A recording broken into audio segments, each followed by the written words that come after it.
Sup, I'm Bianca, welcome back to my channel. If you haven't already, please subscribe and turn on your notifications so you can always see when I'm uploading. Today is a singing related video. I am going to be giving you guys my top 10 tips on how to improve your voice. You guys seem to really enjoy my singing tips that I've previously done, but I did them a long time ago and a lot of you have been asking for more. So I thought that I would kind of make a list of some really important things that I teach. So I have been singing since I was 9 and I've been teaching singing for the past 6 years. So I've learned a lot about the voice and what things work when it comes to practicing and all that kind of thing. So I think I have a good idea of what has helped me and I want to give that to you guys so it can help you. I do want to say before I start, everything that you learn when you're singing will take time. First of all, it'll take time to learn the theoretical side of it and get your head around what you actually have to think about when you're doing it.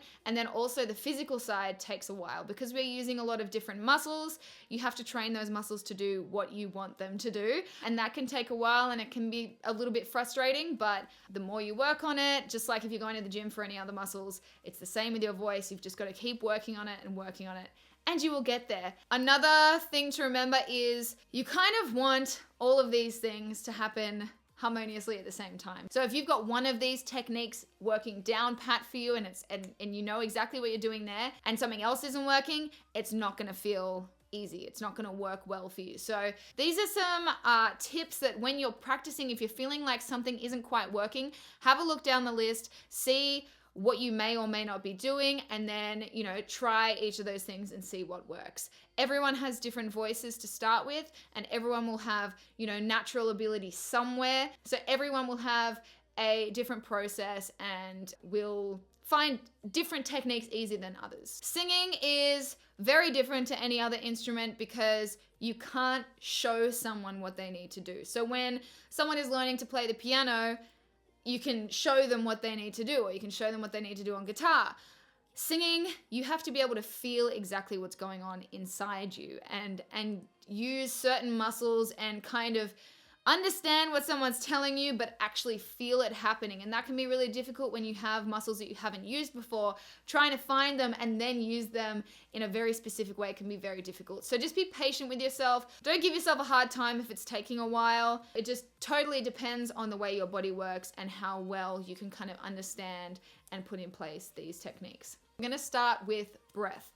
Breath is the most important thing involved in singing because that is how the sound comes out of you. So first tip is diaphragm breathing. If you don't know what your diaphragm is, it is a muscle underneath your lungs, which when you breathe in, moves everything else out of the way so that your lungs can expand. And then when you are done breathing and you breathe out, it relaxes and lets everything go back into place. It is so important to breathe down into that area, because when we breathe into the bottom of our lungs and fill up our stomach, we have all of these muscles around that air that can then squeeze and push out the sound. If you're breathing up into your chest like this, and you feel your stomach go in when you breathe in, there are no muscles that can then squeeze out the breath. So then what you have is this kind of squeezing up around your throat because that's the only place that's left that can actually squeeze. So it can be a little bit difficult to learn how to diaphragm breathe in the start, but a good little exercise is kind of imagine there's a balloon inside your stomach. When you breathe in, the balloon has to inflate inside your stomach, and then when you breathe out, you have to squeeze all of the air out. So when you breathe in, stomach and bottom of your ribs expand, and then as you breathe out, that all squeezes out. That is something that can take some time to get used to because you're training your body to breathe in a different way, but it is extremely important. All right, so that leads me on to tip number 2. When you're singing, it's really difficult to remember to breathe into your diaphragm. In fact, I'd say it's almost impossible because you're thinking of so many other things. Breathing is the first thing to just leave your mind because it's just an automatic thing. So how do we force ourselves to take diaphragm breaths when we're singing? Something that's really helped me is puffing out the rest of the breath at the end of a phrase. So if you take a breath and then sing a phrase, whatever that may be, it could be as simple as just going, ah, that's it.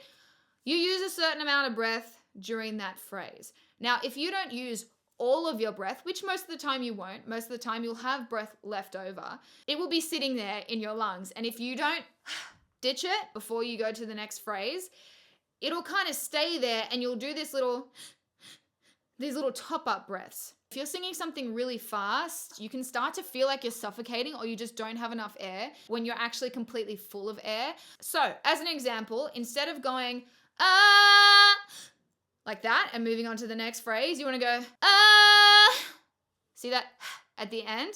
And that is your stomach puffing out the rest of the breath. So what that means is because your stomach has just gone and just squeezed, before you take your breath, it's going to want to release. So you automatically take a diaphragm breath. So it's really good for making you take those diaphragm breaths, but it also means that you're ditching the rest of the air so you don't feel suffocated during your next phrase, because whilst you haven't used all of your breath and you have some left over, that leftover breath might not be enough for the next phrase. So it'll mean that you have a nice replenished breath for the next section that you're singing. Another reason for puffing out at the end of your phrases is releasing any tension. So as an example, you might sing, ah, and just stop. That creates tension. Another thing that people might do is go, ah, and kind of pull back towards the end of the phrase. And that makes the end of the note really unstable. And, it just doesn't sound as strong as the rest of the phrase. So if you're singing, ah, and you let that release at the end with the breath, it means the whole note is really nice and strong, and then you release the tension and you have a nice controlled ending of the word or the phrase. I hope this makes sense. Okay, tip number 3 is kind of similar to tip number 2, but this is for while you are singing a phrase.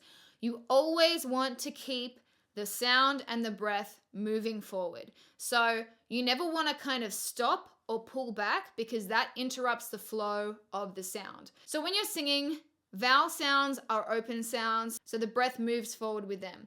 The problem that you'll find is when you hit consonants. Consonants tend to stop the sound, so in order to get past that and prevent that from interrupting the flow of your sound, puff through them. Try and think about how the breath would come out if you were speaking. That's a really good indicator of how the sound should move, because when we're speaking, we're constantly letting the breath puff out. Otherwise, it would all kind of stop and feel awkward and held back, and nothing would flow. So if you're feeling like when you're singing, the sound is kind of held back, that might be your problem. It might be that you're not letting the breath release through the consonants. So the best way to try that is to read out the lyrics and then work out exactly where you're puffing out the breath. So, okay, let's just, what have I got here? I'm gonna read out a bit of Don't Start Now by Dua Lipa.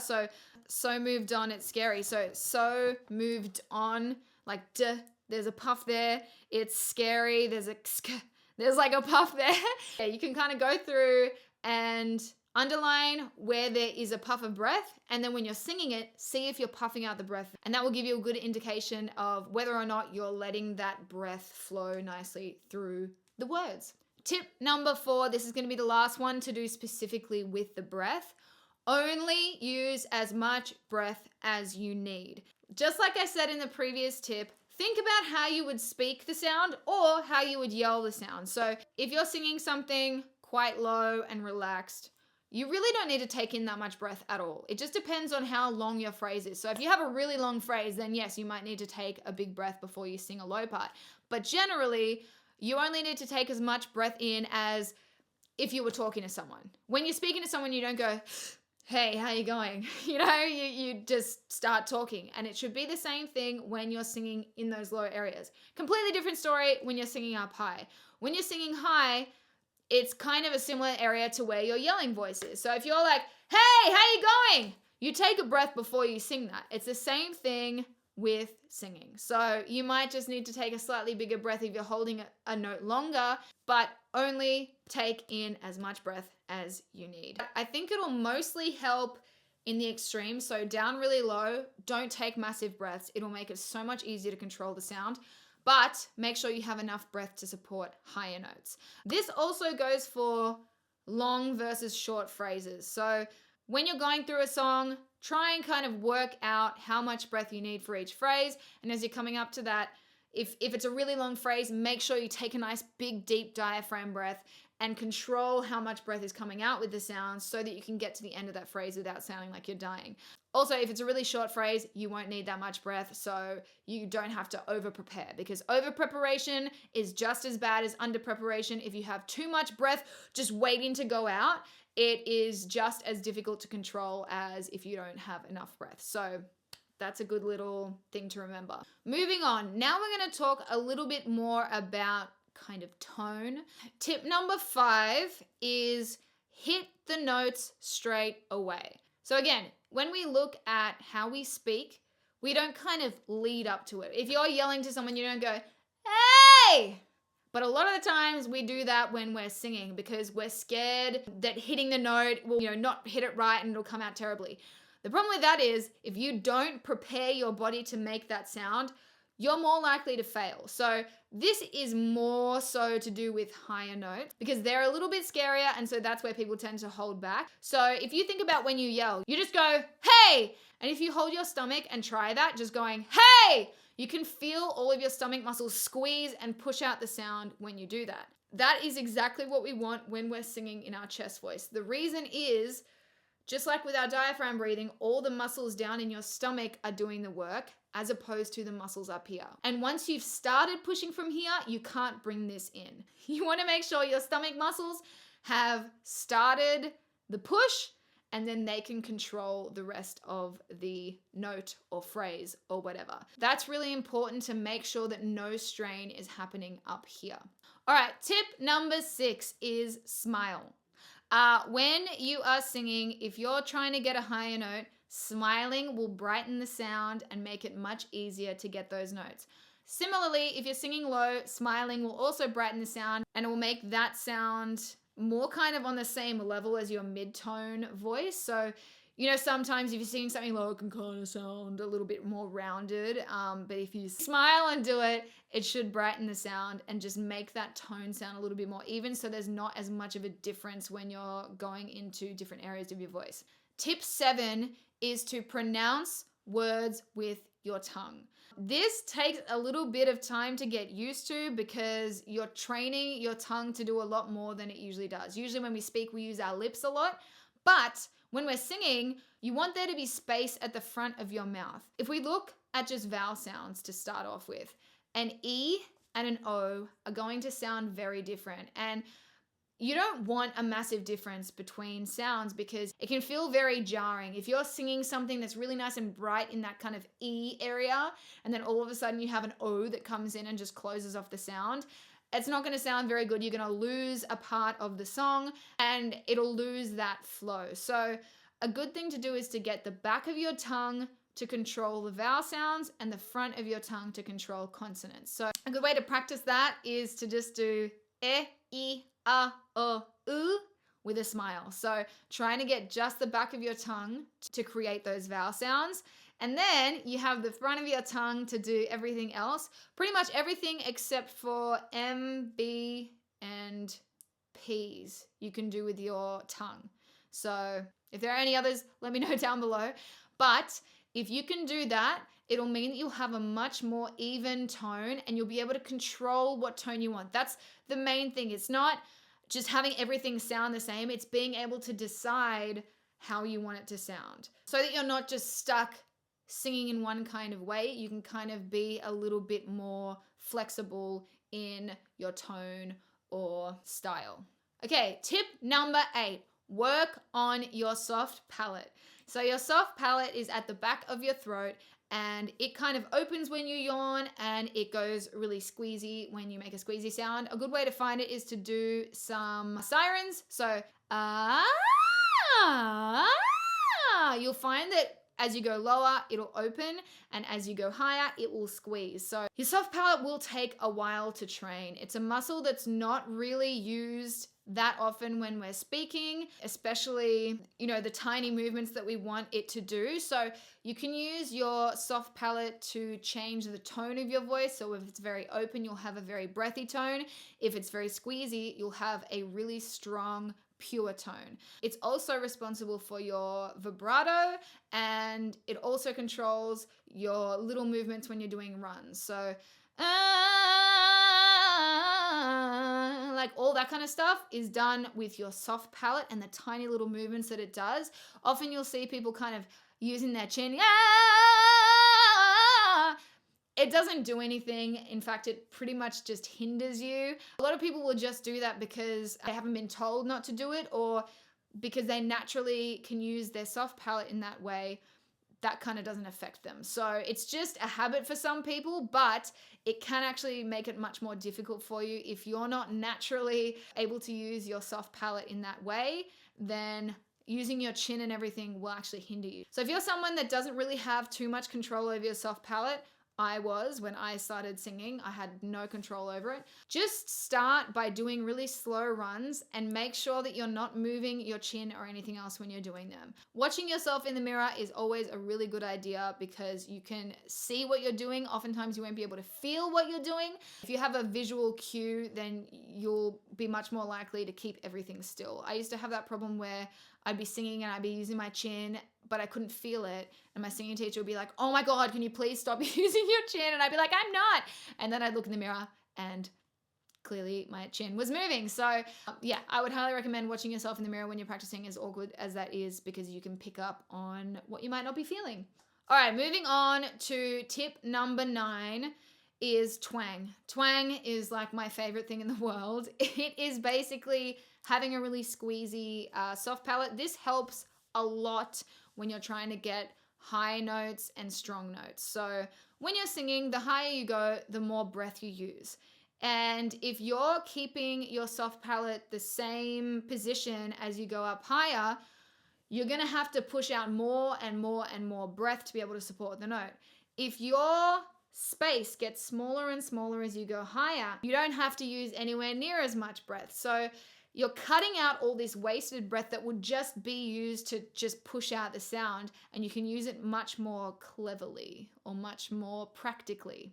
And then because you're cutting out all of this extra breath that you're wasting otherwise, then you can extend how long you can sing for. You can kind of be really choosy about what you do with the phrase. Instead of being forced to sing one way, you can decide how you want that phrase to come out. I have a whole video on twang, which I will link down below. That'll explain it a little bit more and give you some tips on exercises and ways that you can learn how to use it. So you guys can go and look at that. I don't want to waste too much time talking about it here, but twang is super important and is one of the best techniques to learn to help save your voice from stress and strain and make your singing easier and longer. Just amazing. Twang is the best. Go and learn how to use your twang.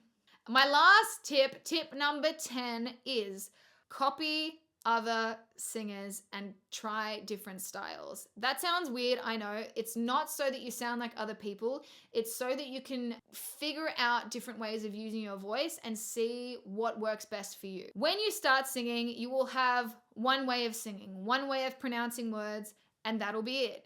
But if you try a bunch of different accents and singing styles. If you go and sing an Amy Winehouse song and try to exactly copy the tone and the pronunciation and expression and everything that she does, and then you go over and sing an Ellie Goulding song and try and completely sing, with the same tone as her, you're going to be using your voice in very different ways. And you might find that the way that one person pronounces words works much better for you than the way you've been doing it, or the tone of someone else works really well with your voice, or the expression that someone uses is something that you've never tried before and again works really well for your voice. So it's more about learning to use your voice in ways that you would never just go and try by yourself. It's a way of opening up your voice to different experiences and seeing what works best for you. So hopefully these tips have made sense. I'm sorry if some of them didn't make too much sense, but I try and explain them the best way that I can.